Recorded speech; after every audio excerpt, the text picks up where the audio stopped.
नमस्कार, मैं हूं आपके साथ अर्जुन खजूरिया और आपका स्वागत है हमारे चैनल में। गुजरात विधानसभा चुनाव से पहले इस समय राजनीति गुजरात के अंदर सरगर्माई हुई है। इसी बीच आम आदमी पार्टी गुजरात के अध्यक्ष गोपाल इटालिया की तरफ से एक वीडियो सोशल मीडिया पर डाला जाता है और उस वीडियो में प्रधानमंत्री नरेंद्र मोदी को गाली देते हुए सुनाई दे रहे हैं गोपाल इटालिया। वहीं अगर बात की जाए तो गोपाल इटालिया की तरफ से इस वीडियो में कहा गया कि नीच किस्म के आदमी वड़ा प्रधान नरेंद्र मोदी, वड़ा प्रधान जो कि गुजरात में आमतौर पर प्रधानमंत्री के लिए इस्तेमाल किया जाता है शब्द। वहीं आगे गोपाल इटालिया की तरफ से कहा गया कि क्या भूतकाल में कभी भी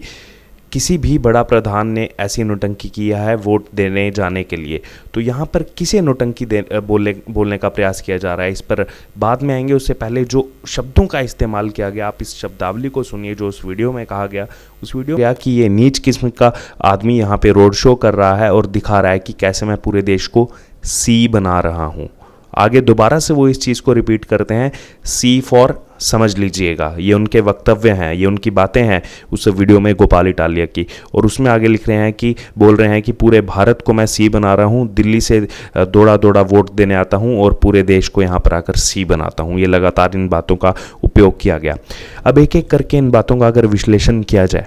तो यहाँ पर उन्होंने कहा कि ऐसी नौटंकी के लिए जो है वोट देने जाने के लिए किस चीज़ को नौटंकी बोलने का प्रयास किया जा रहा है आम आदमी पार्टी की तरफ से। क्या मोडेरा गांव में जो देश का पहला सोलर 24/7 गांव बनाया गया, जो पूरी तरह से सोलर बिजली से चलेगा, देश का पहला ऐसा गांव बन चुका है, क्या इसे नौटंकी बताने का प्रयास किया जा रहा है? या फिर तमाम ऐसी परियोजनाएं जो गुजरात के अंदर चल रही हैं, चाहे फिर वो ज्योति ग्राम योजना हो जिससे हर एक गांव के अंदर बिजली पहुंचाने का प्रयास आज ही नहीं बल्कि आज से कई सालों पहले ही कर दिया गया था, क्या उसे नौटंकी बताने का प्रयास किया जा रहा है? वहीं कहा जा रहा है कि दिल्ली से दौड़ा दौड़ा गुजरात आ रहे हैं नरेंद्र मोदी वोट के लिए। तो यहाँ पर उनसे सवाल ये बनता है कि गुजरात के ही तो रहने वाले हैं प्रधानमंत्री नरेंद्र मोदी, तो क्या वो प्रधानमंत्री बनने के बावजूद क्या अपने गृह राज्य नहीं आ सकते, यहाँ की जनता के बीच नहीं आ सकते वोट मांगने के लिए? क्योंकि वो जानते हैं कि जिस तरह से 27 साल के अंदर अगर बात की जाए तो गुजरात में भाजपा का वर्चस्व लगातार वैसे का वैसा ही बना हुआ है। लोग अभी भी भाजपा को ज़्यादा तवज्जो दे रहे हैं। और अगर विकास कार्यों की बात की जाए तो लगातार यहाँ पर विकास कार्य चल रहे हैं। खास तौर पर प्रधानमंत्री नरेंद्र मोदी के गृह जिला की पहली बार ऐसा देखने को मिला है कि उन्होंने अपने प्रधानमंत्री अपने गृह जिला में इतना विकास कार्य करवा रहे हैं। आप अगर तुलना करनी है तो आप कांग्रेस पार्टी से कर सकते हैं। आप सोनिया गांधी के क्षेत्र जहां से वो चुनाव लड़ती हैं, आप रायबरेली जाकर देखिए। आप राहुल गांधी इस बार तो हार गए, इससे पहले अमेठी कांग्रेस का गढ़ रहा है, आप वहां जाकर के देखिए कितने विकास कार्य हुए हैं। और यहाँ पर आकर गुजरात के महसाना में तो देख ही रहे होंगे किस तरह से लगातार यहाँ पर विकास कार्यों का बोलबाला है। और जो ये शब्दावली का इस्तेमाल किया जा रहा है, ये जो बार बार बोला गया कि सी बना रहे हैं, देश को सी बना रहे हैं, आखिरकार कहने का प्रयास क्या किया जा रहा है इन शब्दावली के माध्यम से? क्योंकि चुनाव यहाँ पर जो है काफ़ी तेज़ी से अब आ रहे हैं। और अगर बात की जाए तो कहीं ना कहीं आम आदमी पार्टी की जो बौखलाहट है वो साफ तौर पर इन शब्दों से समझने को मिल रही है। और इसी बीच अगर बात की जाए तो भारतीय जनता पार्टी जहाँ एक तरफ हमलावर है, वहीं दूसरी तरफ NCW यानी कि नेशनल कमीशन फॉर वुमेन की तरफ से भी इस मामले में अब तलब कर दिया गया है। आपको ये बता दें कि गोपाल इटालिया जो गुजरात आम आदमी पार्टी के अध्यक्ष हैं, उनको तलब करके 13 अक्टूबर 12:30 बजे सुनवाई के लिए बुलाया गया है। उनको अब महिला आयोग के सामने पेश होना होगा और सफाई देनी होगी, क्योंकि कहीं ना कहीं इससे महिलाओं को भी ठेस पहुंची है। और जो ये इसमें पत्र सामने आया है महिला आयोग का, उसमें उन्होंने यही कहा है कि जिस शब्दावली का इस्तेमाल किया गया है अपनी राजनीति के लिए, उससे देश की महिलाओं का अपमान हुआ है। और ये भी बोला गया है कि आम आदमी पार्टी के नेता की तरफ से लिंग भेद किया गया है और स्त्री विरोधी भाषा का इस्तेमाल इस वीडियो में किया गया है, जिसका संज्ञान अब नेशनल कमीशन फॉर वुमेन की तरफ से लिया गया है। और अब इस मामले पर जैसे ये मामला गरमाया, गोपाल इटालिया की तरफ से इसमें अब सफाई सामने आई है, बचने का प्रयास किया जा रहा है। आप देखिए किस प्रकार से यूटर्न लिया गया। गोपाल इटालिया इस मामले में एक मीडिया से बात करते हुए कह रहे हैं कि मैं तो सी फॉर क्लीन कह रहा था, मैं सी से किसी गाली देने का प्रयास नहीं कर रहा था। तो कहीं ना कहीं आप खुद देखिए किस प्रकार से आम आदमी पार्टी के नेता 24 घंटे के अंदर यूटर्न लेते हैं। पहले देश के प्रधानमंत्री को नीच बताते हैं, उसके बाद उनको गालियां देते हैं और गालियों से पूरी देश की जनता को बताते हैं कि सी फॉर समझ लीजिएगा। और अब जब मीडिया उनसे सवाल करती है कि आपने ऐसा क्यों बोला, आप सी क्यों बोल रहे हैं, आखिरकार आपको अगर चुनाव लड़ना है तो आप मुद्दों पर चुनाव लड़िए। तो उसमें गोपाल इटालिया वहाँ पर सफाई देते हैं कि मैं तो सी फॉर क्लीन की बात कर रहा था, मैं स्वच्छ की बात कर रहा था कि भाजपा जो यहाँ पर 27 साल से काम कर रही है तो उन्होंने लोगों की जेब जो है साफ कर दी है, मेरा कहने का वो मतलब था। लेकिन कहीं ना कहीं यहाँ पर आम आदमी पार्टी जितना मर्जी बचने की कोशिश कर ले, जितना मर्जी यू टर्न लेने की कोशिश कर दे, अब गुजरात की जनता के साथ साथ देश की जनता भी सवाल पूछ रही है कि आखिरकार यहाँ से आप गए थे, आपका कहना था अरविंद केजरीवाल का कि हम जो है स्वच्छ राजनीति करते हैं, अच्छी राजनीति करते हैं, तो क्या ये अच्छी राजनीति है आम आदमी पार्टी की कि आप मुद्दों को साइड पर रखते हुए यहाँ पर प्रधानमंत्री नरेंद्र मोदी की मां को पहले आपने राजनीति में घसीटा, उनके एडिटेड वीडियोस वहां पर चलाए, अब आप प्रधानमंत्री को, जब आपके पास कोई मुद्दा नहीं बचा है तो आप उनको नीच कह रहे हैं। नीच क्योंकि पहले भी बाकी पार्टियां कह चुके हैं, लेकिन उसके अलावा जो गालियों का इस्तेमाल यहां पर किया जा रहा है, तो आपको क्या लगता है कि ये गालियां देने से गुजरात की जनता आपको वोट दे पाएगी? तो कहीं ना कहीं ज़्यादा मुश्किलें खुद ही आम आदमी पार्टी के लिए खड़ी करते हुए खुद आम आदमी पार्टी के यहाँ के अध्यक्ष गोपाल इटालिया यहाँ पर दिखाई दे रहे हैं। वहीं जब से ये नीच शब्द अभी हाल ही में जैसे तेजी से चल रहा है, किस प्रकार से आम आदमी पार्टी की तरफ से इस्तेमाल किया गया है, अब कुछ पुराने वाकया भी खुल करके सामने आए हैं जो पहले से ही राजनीति की जा रही है विपक्षी दलों की तरफ से। लगातार प्रधानमंत्री नरेंद्र मोदी को नीच बोला गया है। अगर बात की जाए तो प्रियंका वाड्रा की तरफ से साल 2014 में कहा गया था कि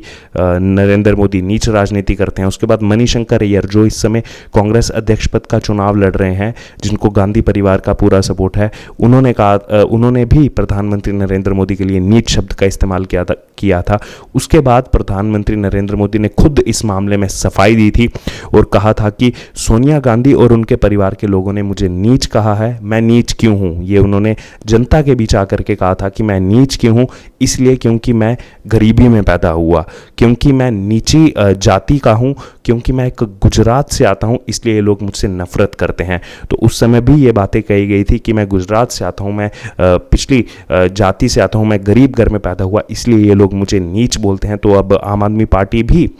लगातार कांग्रेस के पद चिन्हों पर चल रही है, जैसा कांग्रेस पहले कर रही थी, और वो इस प्रकार की राजनीति करती थी कि सामने वाली पार्टी के नेता को किस तरह भला बुरा कहा जाए, और उसका खामियाजा कांग्रेस पार्टी को लगातार भुगतना पड़ा, चाहे फिर वो 2014 का चुनाव हो या फिर उसके बाद 2019 का लोकसभा चुनाव हो। इसके साथ ही तमाम जो राज्यों में विधानसभा के चुनाव हुए वहाँ पर भी कांग्रेस पार्टी को इसका खामियाजा भुगतना पड़ा था। और आज देश भर में कांग्रेस पार्टी की ये स्थिति हो चुकी है कि सबसे पुरानी पॉलिटिकल पार्टी होने के बावजूद आज कांग्रेस का वर्चस्व कहीं पर ही दिखाई देता है और बाकी सब जगह अपनी साख बचाने की कोशिश कर रही है कांग्रेस पार्टी। अब उसी पद चिन्हों पर आम आदमी पार्टी चलती हुई दिखाई दे रही है। और वहीं उस समय भी प्रधानमंत्री नरेंद्र मोदी की तरफ से कहा गया था कि कांग्रेस मुझे दिन रात गाली देती है, लेकिन मैं शांत रहता हूं क्योंकि मेरे लिए काम करना प्राथमिकता है। और ये हमें तब भी देखने को मिल रहा है जब अभी लगातार प्रधानमंत्री नरेंद्र मोदी गुजरात के दौरे पर हैं और आम आदमी पार्टी लगातार जिस हिसाब से उनकी फैमिली को बीच में घसीट रही है, पर्सनल अटैक्स कर रही है, उनको गालियां दी जा रही है, इसके बावजूद प्रधानमंत्री जहां भी जाकर के जनसभा कर रहे हैं या फिर लोगों के बीच में जाकर के बैठक करते हैं या फिर लोगों से बातचीत करते हैं, तो उसमें इन बातों का जिक्र ना करते हुए केवल और केवल विकास की परियोजनाओं की बात की जाती है। क्योंकि हम खुद मेहसाना के मोडेरा जिला में जो प्रधानमंत्री नरेंद्र मोदी की रैली हुई, हम खुद उस समय वहां पर मौजूद थे और लगातार जो लगभग 40 मिनट का वो भाषण हुआ प्रधानमंत्री नरेंद्र मोदी का, उसमें लगातार विकास कार्यों की बात की गई कि किस हिसाब से गुजरात आगे बढ़ सके, कैसे देश का नंबर 1 राज्य बना रहे, और बाहर के जो देश हैं वो गुजरात में किस तरह से ऑटोमोबाइल मैन्युफैक्चरिंग करके बाहर के देशों में बेच रहे हैं, कैसे यहाँ पर पहले गाड़ियाँ बनी, साइकिल बना, ट्रेन के डिब्बे बने, अब जाकर के यहाँ विमान भी बने। तो लगातार अपने 40 मिनट के भाषण में विकास कार्यों पर ही जोर दिया गया। तो कहीं ना कहीं यहाँ पर जो प्रधानमंत्री नरेंद्र मोदी लगातार बोलते रहे हैं कि जितना भी विपक्ष मुझे गाली दे दे, जितने भी पर्सनल अटैक्स कर दे, लेकिन मेरी प्राथमिकता विकास है, मेरी प्राथमिकता काम करना है। तो कहीं ना कहीं अब आम आदमी पार्टी की बौखलाहट चुनाव से पहले साफ तौर पर देखने को मिल रही है कि किस तरह से प्रधानमंत्री पर पर्सनल अटैक्स किए जा रहे हैं और लोग, अब गुजरात की जनता लगातार इन पर सवाल उठा रही है। क्योंकि हाल ही में एक और चीज़ कही गई है अरविंद केजरीवाल की तरफ से कि मुझे तो कृष्ण भगवान ने भेजा है इन कंस की औलादों का खात्मा करने के लिए। तो लोग कहीं ना कहीं इनडायरेक्टली इसको जो है अपने पर लेकर के चल रहे हैं कि क्या गुजरात की जनता को कंस की औलादें बोलने का काम किया गया। क्योंकि 27 साल से भाजपा यहाँ पर है और लगातार प्रधानमंत्री नरेंद्र मोदी मोदी को यहाँ की जनता ने जिताया है, चाहे फिर वो मुख्यमंत्री की बात हो या फिर आज प्रधानमंत्री भी बने हैं, तो गुजरात की जनता का प्यार नरेंद्र मोदी के साथ साफ तौर पर देखने को मिल रहा है। तो कहीं ना कहीं गुजरात की जनता को इनडायरेक्टली वे से यहाँ पर कंस की औलादे बोलने का काम किया गया। और लगातार ये जो